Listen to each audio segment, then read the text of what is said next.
અમરેલી લેટરકાંડમાં પાટીદાર યુવતીનો સરઘસ કાઢતાની સાથે જ ગોપાલ ઇટાલિયાએ જાહેર મંચ ઉપરથી પોતાની જાતને પટ્ટા માર્યા।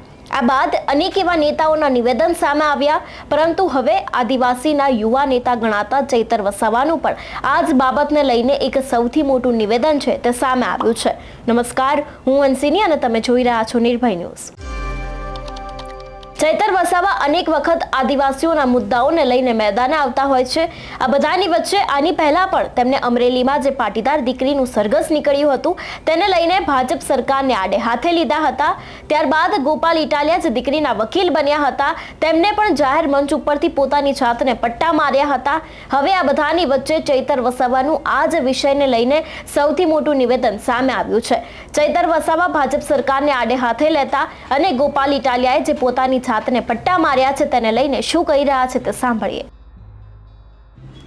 ગુજરાતમાં હાલમાં જે પરિસ્થિતિ પેદા થઈ છે, આટલા વર્ષોથી ભાજપની સરકાર છે, છતાં કાયદો અને વ્યવસ્થા જે ખાડે ગઈ છે, એમાં દિવસે ને દિવસે દુષ્કર્મના બનાવો એટલા બની રહ્યા છે। નકલી પીએમઓ, નકલી સીએમઓના અધિકારીઓ, નકલી કચેરીઓ, નકલી કોલેજો, જ્યાં જુઓ તો નકલીની ભરમાળા ચાલી રહી છે।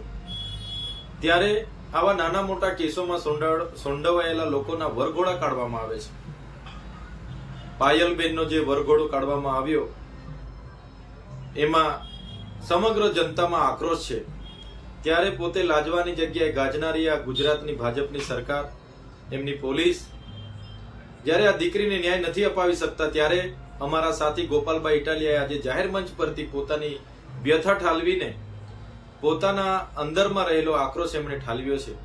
એમણે પોતે પોતાના પટ્ટા દ્વારા પોતાના જાતને માર્યા છે અને પોતે પણ આમાં ભાગીદાર છે નાગરિક તરીકે એવું એમણે સૂચવ્યું છે। ત્યારે અમે ગોપાલભાઈ ઇટાલિયા હોય, ઈસુદાનભાઈ ગઢવી હોય કે ચૈતરભાઈ વસાવા હોય, અમે ગુજરાતની જનતાની સાથે છે।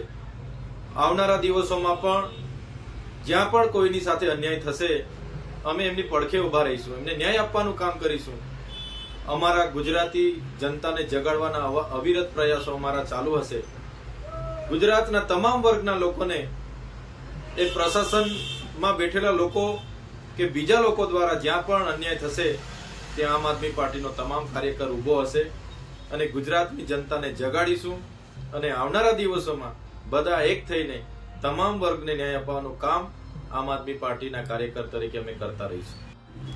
ગુજરાતમાં હાલમાં જે પરિસ્થિતિ પેદા થઈ છે, આટલા વર્ષોથી ભાજપની સરકાર છે, છતાં કાયદો અને વ્યવસ્થા જે ખાડે ગઈ છે, એમાં દિવસે ને દિવસે દુષ્કર્મના બનાવો એટલા બની રહ્યા છે।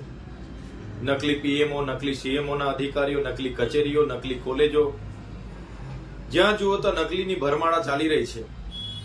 ત્યારે આવા નાના મોટા કેસોમાં સંડોવાયેલા લોકોના વરઘોડા કાઢવામાં આવે છે।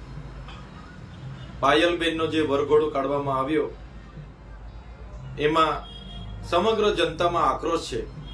ત્યારે પોતે લાજવાની જગ્યાએ ગાજનારી આ ગુજરાતની ભાજપની સરકાર, એમની પોલીસ જ્યારે આ દીકરીને ન્યાય નથી અપાવી શકતા, ત્યારે અમારા સાથી ગોપાલભાઈ ઇટાલિયાએ આજે જાહેર મંચ પરથી પોતાની વ્યથા ઠાલવીને પોતાના અંદરમાં રહેલો આક્રોશ એમણે ઠાલવ્યો છે। એમણે પોતે પોતાના પટ્ટા દ્વારા પોતાના જાતને માર્યા છે અને પોતે પણ આમાં ભાગીદાર છે નાગરિક તરીકે એવું એમણે સૂચવ્યું છે। ત્યારે અમે ગોપાલભાઈ ઇટાલિયા હોય, ઈસુદાનભાઈ ગઢવી હોય કે ચૈતરભાઈ વસાવા હોય, અમે ગુજરાતની જનતાની સાથે છે। આવનારા દિવસોમાં પણ જ્યાં પણ કોઈની સાથે અન્યાય થશે અમે એમની પડખે ઉભા રહીશું, એમને ન્યાય આપવાનું કામ કરીશું। અમારા ગુજરાતી જનતાને જગાડવાના અવિરત પ્રયાસો અમારા ચાલુ હશે।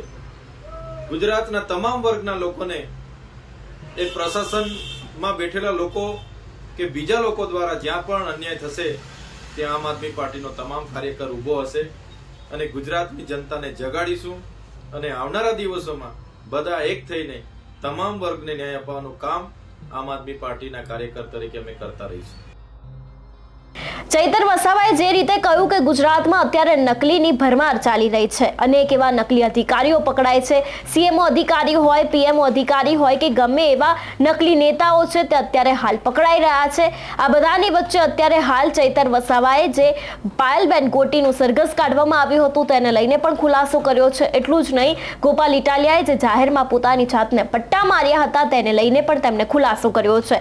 ચૈતર વસાવા આમ પણ અનેક એવા મુદ્દાઓને લઈને ભાજપ સરકારને આડે હાથે લેતા હોય છે. તેવામાં હવે જ્યારથી અમરેલીનો આજે લેટર કાર્ડનો વિવાદ સામે આવ્યો છે તે બાદ ચૈતર વસાવા અનેક એવા નિવેદનો પોતાના આપી રહ્યા છે. આ બધાની વચ્ચે તેમણે ગોપાલ ઇટાલિયાને લઈને પણ નિવેદન આપ્યું હતું જે તેમને જાહેરમાં પટ્ટા માર્યા હતા. તેને લઈને તો આપણે સાંભળ્યું જ, પરંતુ હવે તેઓ ભાજપ સરકારની ઉપર જાણે લાલ ગુમ થયા હોય તેવું લાગી રહ્યું છે. તમારું શું માનવું છે આ વિષયને લઈને અમને કમેન્ટ કરીને ચોક્કસથી જણાવજો. તેની સાથે જ અમારી ચેનલ નિર્ભય ન્યૂઝને લાઇક, શેર અને સબસ્ક્રાઇબ કરવાનું ભૂલશો નહીં. નમસ્કાર.